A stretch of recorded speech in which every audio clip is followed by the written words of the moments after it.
Alright, destination tayo, Mailog. Dito lang yan sa Malandag. Ayan, nakarating na tayo sa Kibala. And yes, we're in. Golden, dito na. This is the new spot of South Cotabato. We are here right now. Ayan, at silipin natin, dito galing yung tubig sa gilid talaga ng bundok. Legit, sobrang lakas. At hindi lang yan, meron pa sa gilid-gilid yung mga tinusok nilang mga bamboo at mga pipes. Umaagas talaga ng malakas.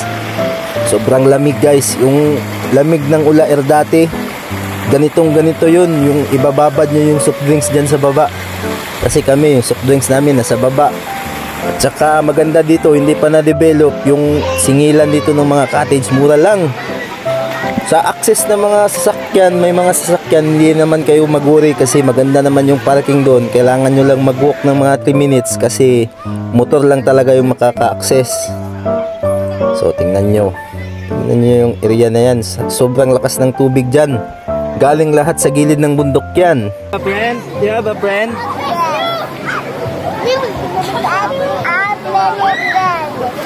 Where's your friends? Where?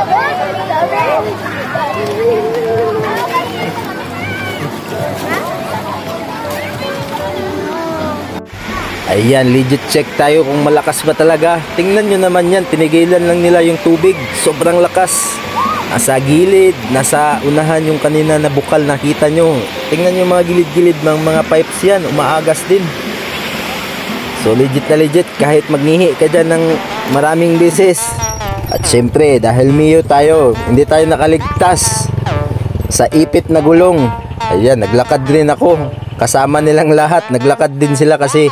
What happened? Can you check my tire? Kaya sinakay na lang muna namin sa Raptor Orange. Benta to guys, 4x4 multicab. Kaya habang naghihintay kami dito, napipressure na si Uncle. Eto muna, Adventure 280k and 4x4 multicab 140k. Message lang kayo guys. Salamat sa panunood at sana ma-share nyo kung okay lang. Thank you. Alright, bye.